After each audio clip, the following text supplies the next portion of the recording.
빌립보서 2장 5절에서 11절까지인데 제가 한 절 여러분들이 한 절 같이 한번 읽어보도록 할게요. 너희 안에 이 마음을 품으라 곧 그리스도 예수의 마음이니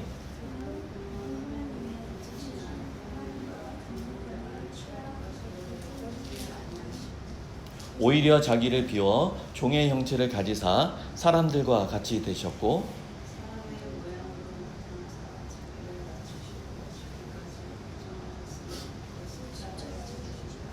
이러므로 하나님의 그를 지극히 높여 모든 이름 위에 뛰어난 이름을 주사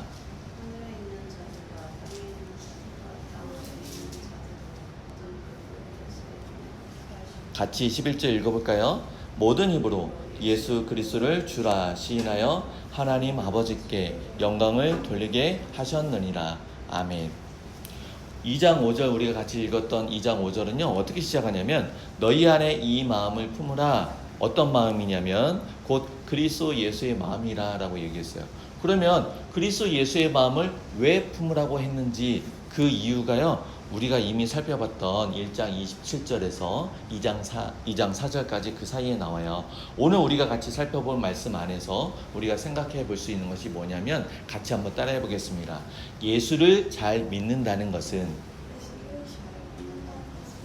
우리가 신앙생활 하다 보면요 예수 잘 믿어야 된다라고 많은 사람들이 얘기해요. 그리고 또 많은 사람들이 물음표를 던져요. 예수를 잘 믿는다는 게 뭔가요? 예수를 잘 믿으려면 어떻게 해야 되나요? 많은 사람들이 물음표를 던져요. 그런데 여러 사람들의 기준이 다 달라요. 어떤 사람은 이렇게 얘기해요. 예수를 잘 믿고 싶습니까? 지금보다 더 윤택한 풍요로운 삶을 살고 싶습니까? 당신은 지금 새벽 기도를 하고 있나요? 아니요. 그러면 새벽 기도부터 시작하십시오. 새벽 기도가 모든 것의 첫 시작입니다. 라고 이야기해요. 그래서 그 사람이 생각하는 것은 뭐냐면 예수를 잘 믿는 것은 새벽 기도를 빠지지 않고 열심히 하는 게 예수를 잘 믿는 것이라고 생각하는 것이죠. 또 어떤 사람은 이렇게 이야기해요. 당신은 지금 11조를 하고 있나요? 아니요. 가끔 빼먹을 때도 있는데요. 11조는 절대 빼먹으면 안 됩니다. 예수를 잘 믿는 것은 11조를 빠지지 않고 정확하게 계산해가지고 정확한 11조를 빠지지 않고 하나님께 드리는 것. 그것이 예수를 잘 믿는 것입니다. 또 어떤 사람은 이렇게 이야기해요. 목사님 말씀에 절대적으로 순종하세요. 목사님 말씀에 어긋나면 안 돼요. 목사님의 말씀을 잘 순종해가지고 목사님을 기쁘게 하는 것이 주를 기쁘게 하는 것이고 예수를 잘 믿는 것이에요. 이렇게 이야기해요. 이 이외에도요 굉장히 많은 종류가 있어요. 많은 사람들이 예수를 잘 믿는다는 것은 이런 거예요. 예수를 잘 믿으려면 이렇게 해야 돼요. 많은 사람들이 여러 가지 이야기를 하는데 우리가 성경 안에서 기준을 찾아봤으면 좋겠습니다. 성경은 예수를 잘 믿는다라고 하는 것에 대해서 뭐라고 이야기할까요? 우리가 지난 시간에 살펴봤었는데 1장 27절에 뭐라고 이야기하냐면 오직 너희는, 그러니까 예수 그리스도를 믿는 빌립보 교회 성도들에게 얘기하는 거예요. 너희는 그리스도의 복음에 합당하게 생활해라. 이거 지난 시간 살펴봤지만 하나님 나라 백성답게 살아라. 예수 그리스도를 믿는 자답게 살아라. 그런데요 이 생활하라라는 것은 두 가지 측면이 있습니다. 첫 번째는요 내가 예수 잘 믿고 하나님 나라 백성답게 살고 싶어요. 내가 열심히 할 거예요. 나의 능력으로 되는 것이 아니에요. 이것이 첫 번째 차원이에요. 나의 능력으로 되는 것이 아니다는 것은 뭐냐면 하나님의 은혜가 주어지지 않으면 하나님 나라 백성으로 살아갈 수가 없고 하나님의 은혜가 주어지지 않으면 예수 그리스도의 몸된 지체답게 살아갈 수 없다라는 게 포함됐어요. 그러면 27절에서 복음에 합당하게 생활해라 라고 이렇게 명령하는 것은 잘못된 거 아닌가요? 라고 할 수 있어요. 두 번째는 뭐냐면 주어지는 은혜에 순종하는 열정이에요. 뭐냐면 예수 그리스도를 믿으라고 목에 칼을 대고 예수 믿어! 이렇게 강요해가지고 예수를 믿는가? 아니요. 여러 가지 각 사람이 상황이 다 달라요. 각 사람의 이유들이 다 달라요. 인생을 살아가다가 여차저차 해가지고 내가 예수 그리스도를 믿을 거야. 나의 의지를 표현해가지고 예수 그리스도를 믿었잖아요. 그런데 우리 믿고 나서 보니까 이것이 하나님의 은혜였다는 것을 우리는 알게 됐어요. 하나님 나라 백성으로 살아갈 수 있는 것, 예수 그리스도를 믿는 몸된 지체답게 살아갈 수 있는 것은요, 하나님의 은혜가 주어지지 않으면 안 돼요. 그러면 하나님의 은혜가 주어졌어요. 은혜 가운데서 나의 순종함들, 나의 열심들이 함께 이루어져 가는 거예요. 그래서 예수 그리스도의 복음에 합당하게 생활해라 라는 것은 하나님의 은혜가 주어지는 것을 전제로 합니다. 어떤 사람은 은혜가 많이 주어지고 어떤 사람은 은혜가 조금 주어지고, 아니요, 모든 몸된 지체, 그리스도의 몸된 지체에게 하나님의 은혜가 똑같이 주어져요. 똑같이 주어지는 가운데 우리는 주어져 있는 형편 가운데 어린아이는 어린아이답게, 청소년은 청소년답게, 청년은 청년에답게 자기가 믿고 고백하는 만큼 순종하면서 열심히 순종하면서 살아가는 것을 먼저 첫 번째로 이야기를 했어요. 그러면서 예수 그리스도 믿는 사람들 안에서 복음에 합당하게 살아가라라고 얘기했잖아요. 그리고 나서 이야기한 게 뭐냐면 고난에 대해서 이야기를 해요. 예수 잘 믿으니까 잘 돼야 되는 거 아니에요? 예수 잘 믿었으니까 모든 시험에 합격해야 되는 거 아니에요? 이렇게 이야기하는 사람도 있어요. 그래서 어떤 사람은요, 사고가 났어. 예수 잘 못 믿어서 그래. 시험에 떨어졌어요. 안 좋은 일이 있어요. 예수 잘못 믿어서 그래. 그렇게 함부로 이야기할 수는 없는 겁니다. 예수 그리스도를 잘 믿었던 사도 바울은 왜 그렇게 맞았나요? 예수 그리스도를 잘 믿었던 사도 바울은 왜 그렇게 야밤도주하고 도망가는 일을, 그러한 삶을 살아야 됐나요? 예수 그리스도를 잘 믿었던 사도 바울은 왜 감옥에 갇히고 순교에 따른 죽임을 당하기까지 그런 고난을 겪었어야 됐나요? 우리는 예수를 잘 믿는다는 것의 결과를요, 윤택한 풍요로운 삶으로 연결시키는 경우가 많아요. 예수를 잘 믿으면요, 내 자녀들은 모든 일이 만사형통하고요. 예수를 잘 믿으면요, 우리 가족이 화목하고요. 예수를 잘 믿으면요, 모든 계획하는 일들이 다 이루어지는 것. 그렇게 생각하는 사람들이 많은데요. 성경 안에서 예를 찾아볼게요. 제가 바울을 먼저 예를 들었습니다. 두 번째로 생각해 볼 수 있는 게 다윗 왕이에요. 다윗은요, 이스라엘 역사상 아주 강력한 나라를 만들었던 위대한 왕이고 하나님 마음에 합했던 사람이라는 칭찬을 받은 사람이잖아요. 근데 그 바울의 삶은 어떤가요? 계속 도망가요. 자녀들에 의해서도 도망가요. 계속 쫓기고 도망가고 숨고, 결코 쉽지 않은 삶이었습니다.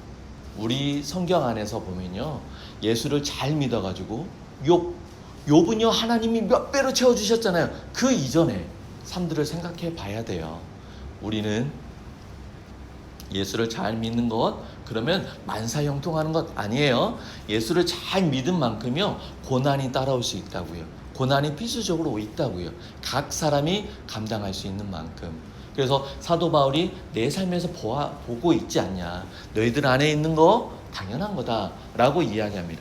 그러면서 2장 1절에서 4절에서 뭐라고 얘기합니까? 특별히 4절에서 보니까요, 나의 기쁨을 충만하게 하라. 이 나는요, 사도 바울이잖아요. 그러니까 앞서 얘기한 것처럼, 그러니까 복음 전하는 자를 기쁘게 하는 것이 예수 잘 믿는 거야. 그러니까 목사님 말씀에 불순종하면 안 돼. 항상 목사님 말씀을 예스만 해야 된다. 목사를 기쁘게 하는 것이 예수를 잘 믿는 거야. 이것은요, 성경을 단편적으로 본 거예요. 그렇게 읽으면 안 돼요. 우리가 성경을 읽을 때 뭔 이야기하고 있는지를 살펴봐야 돼요. 뭔 이야기했어요? 첫 번째, 하나님 나라 안에 합당하게 생활해라 라고 얘기했어요. 하나님의 은혜가 주어지니까 그 주어지는 은혜 가운데서 순종하면서 살아가라. 그런데 고난이 있을 수도 있다라고 얘기했어요. 근데 이런 모든 것들 가운데 복음 전하는 자, 나의 기쁨을 충만하게 하라는 것은 뭐냐면, 내가 주체가 아니라 나를 사용하신 분, 나를 통해서 복음을 들은 너희들의 주인 대신, 모든 만물의 주인 대신 예수 그리스도를 기쁘게 하라는 것으로 우리는 이해하면 됩니다.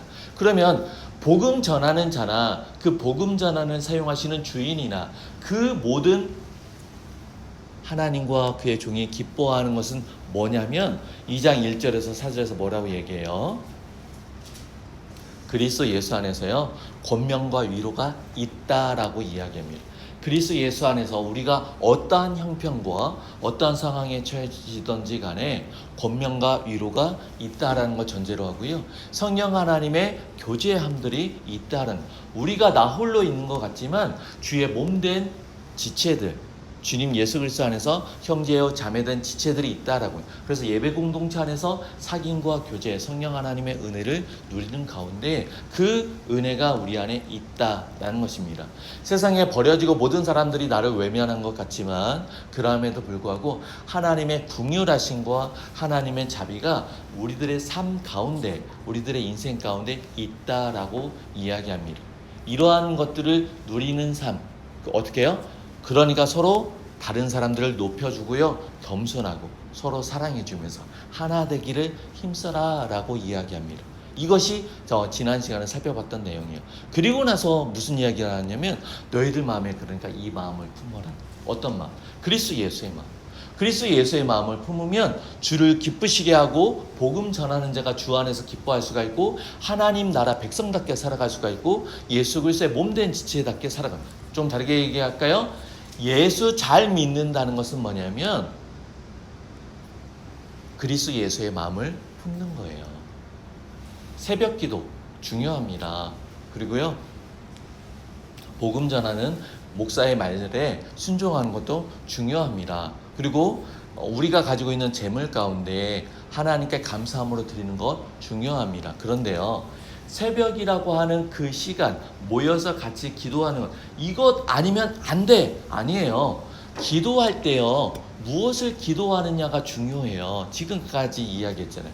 내가 잘 되기 위해서 믿는 것, 그래서 내가 잘 되기 위해서 열심히 새벽에 빠지지 않고 기도하는 것, 아니 그런 복음은 없어요. 그렇게 하는 건 아니에요. 그런 거라면 새벽 안 해도 괜찮아요. 중요한 건요, 하나님의 통치를 인정하면서 하나님이 무엇을 기뻐하시는가, 그걸 고민하는 가운데 기도하는 거예요. 하나님, 처 형제를 높여줘야 된다고 말씀하셨는데 난 도저히 그게 용납이 안 돼요. 도와주세요 라는 기도가 우리 안에 있어져야 되고요. 하나님의 통치, 하나님의 나라 안에 살고 있다고 하는데 그 평안함, 그 평화를 내 안에 잘 누리지 못하고 있어요. 그걸 누릴 수 있게 도와주세요.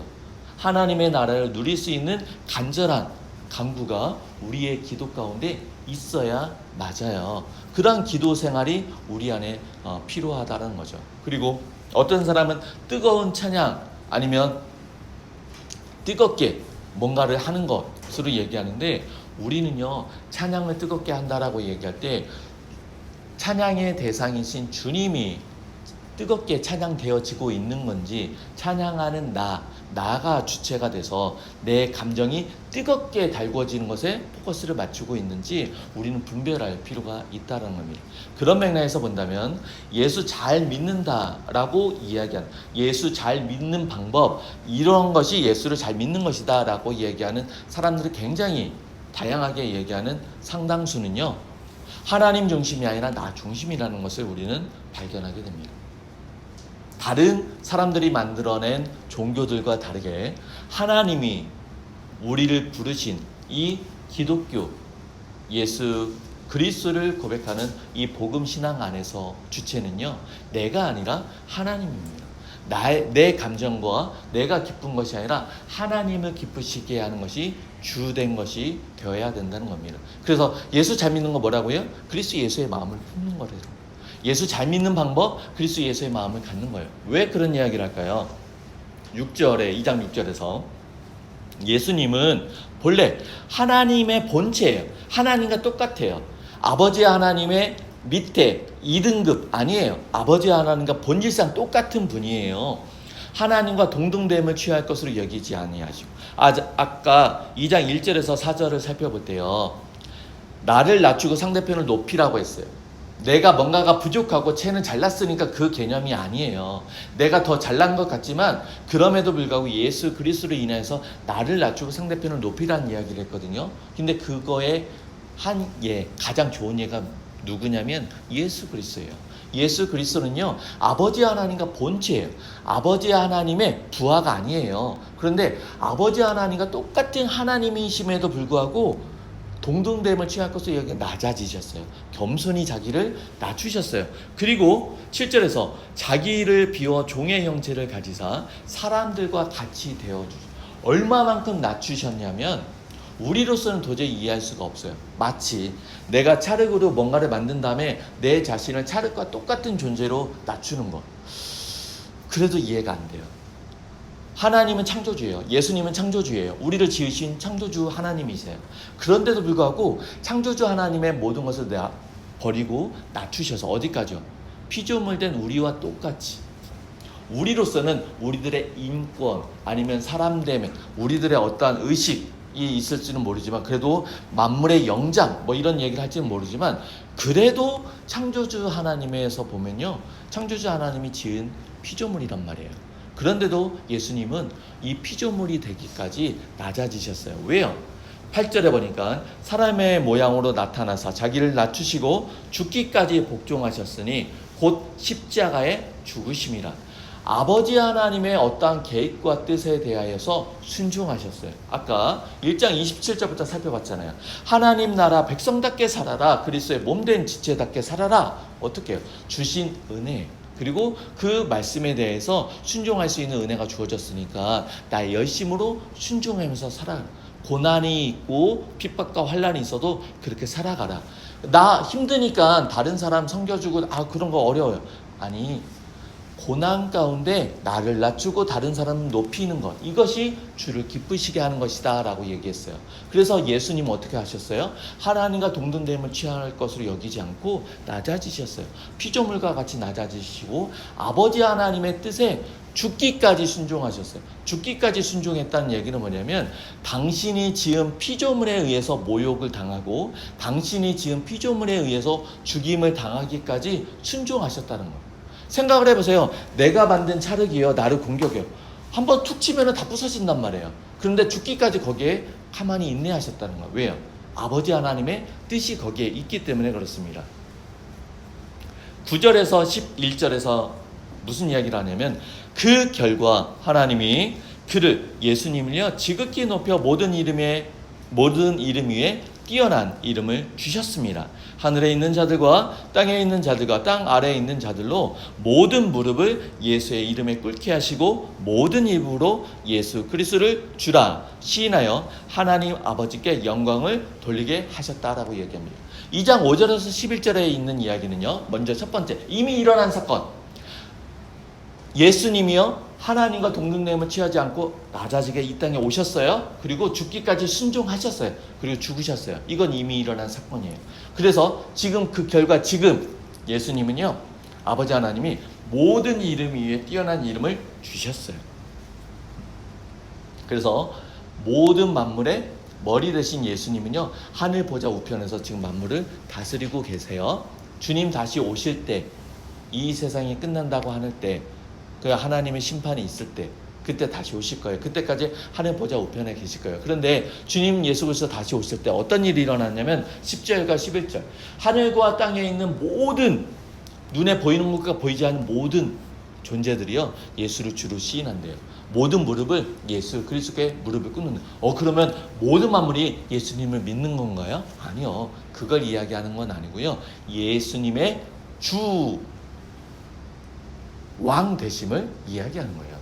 아까 우리가 하이델베르크 요림답 할 때 하나님의 뜻에 대해서 불순종했어요. 불순종한 자들에 대해서 하나님의 공의에 실현되면 이 사람들 어떻게 된다고 했어요? 어떻게 돼요? 영원한 진노와 심판을 받게 된다고 했잖아요. 근데 영원한 진노와 심판을 받는다는 것은 뭐냐면 심판주의 권위가 있기 때문에 심판주의 그 권위에 따라서 심판을 받게 되는 거예요. 심판주의 권위가 있기 때문에 진노와 형벌 가운데 놓이게 되는 거예요. 그럼 예수 그리스도를 주로 고백하는 자들은 예수 그리스도와 더불어서 영원한 하나님의 나라에 함께 살게 될 것이고요. 그럼 불순종한 자들은요, 불순종한 만큼 예수 그리스도의 주의 권위, 심판주의 권위에 따라서 영원한 진노와 형벌 가운데 있게 될 것이에요. 그것이 2장 5절에서 11절에 담겨져 있는 내용입니다. 그러면 우리가 예수 잘 믿는다는 거, 예수 믿는다는 거, 그러면 예수 잘 믿어서 기대하는 거. 많은 사람들은요, 고난과 역경은 빼고 생각을 해요. 예수님의 십자가 고난으로 예수님이 모든 고난 감당해 주셨으니까 나는 꽃길만 걸을래요. 이렇게 생각을 해요.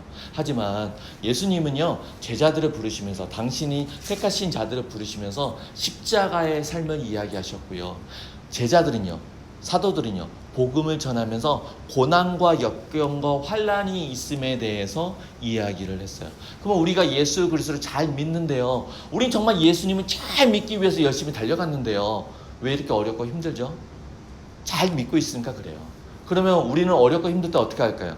더욱 하나님 알아가기를 힘쓰고요, 하나님의 통치가 우리들의 삶 안에 있기를 우리는 힘써야 될 것입니다. 우리가 어렵고 힘들기 때문에 진리를 왜곡하고 타협하기보다는 그 진리를 더욱더 굳게 붙잡고 나아가는 거예요. 예수 그리스도의 그 영광의 날에 참여할 것들을 기대합니다. 우리가 이 세상 살아가면서 많은 고민들이 있고요, 많은 문제가 있고 많은 기도의 제목이 있는 것이 사실입니다. 병들지 않고 건강했으면 좋겠어요. 빨리 회복됐으면 좋겠어요. 그리고 경제적으로 궁핍하지 않으면 좋겠어요. 그리고 여러 가지 많은 문제들이 있는데, 이러한 문제들이 예수 그리스도 안에서 응답되어져서 경제적으로 윤택하고요, 관계가 회복되어지고요, 건강이 회복되어지기를 우리는 소망합니다. 그리고 그러한 인생을 살아가기를 기대합니다. 그런데 그리 아니하실지라도 우리들에게 가장 중요한 것은 우리가 지금 예수 그리스도와 연합되어져 있고 하나님 나라 안에 살고 있고 하나님 통치한 가운데 있고 영원한 하늘 나라에 속해 있음을 기억하는 거예요. 그래서 그리 아니하실지라도 였을 때, 아니면 우리가 원하는 타이밍은 지금인데 지금 이루어지지 않고 자꾸 인내하게 하세요. 그 가운데 있는 하나님의 섭리를 우리는 발견하는 기쁨들이 있을 거예요. 아까 1장 27절을 시작하면서 오직 너희는 그리스도의 복음에 합당하게 생활해라 라고 얘기했어요. 우리가 어렵고 힘들지만 주의 진리를 굳게 붙잡고요, 어렵고 힘들지만 하나님의 나라 백성으로 예수 그리스도의 몸된 지체로서 살아가기를 부단히 애써요. 그런데 고난과 핍박과 환난과 여러 가지 많은 문제들을 이길 수 있는 은혜가 공급되어진다니까요. 공급되어지는 가운데 그 은혜를 바라보는 기쁨과 감격 속에서 우리는 더욱더 힘써서 주를 위하여서 주를 기쁘시게 하는 삶을 살아가게 될 것입니다. 설교를 마무리하면서 한 가지, 우리들의 인생의 목적이요, 주를 기쁘시게 하는 것이라고 얘기했습니다. 그러면 우리는 어금니 깎여불고 어렵고 힘들게만 살아가면서 주를 기쁘게 하는 건가요? 아니요. 주를 기쁘시게 하는 것 안에는요, 자녀된 우리가 기쁘고 즐겁게 살아가는 것이 포함되어 있습니다. 다른 사람들이 볼 때는 어떨지는 모르지만 현장에 있는 우리들에게 있어서는 주님 예수 그리스도로 인한 기쁨과 감사와 감격이 인생을 살아가는 데 있어서 주님 예수 그리스도로 인한 기쁨과 감사와 감격이 우리들의 삶에 실제적으로 존재하고 있다라는 거예요. 그러하기 때문에 우리는 주를 기쁘시게 하는 삶을 살아갈 수 있다는 것, 이것을 우리는 같이 기억하면 되겠습니다. 그래서 우리가 어떻게 살아가야 될지는 다음 시간에 이어지는 말씀 속에서 함께 생각해 보도록 하겠습니다. 기도하겠습니다.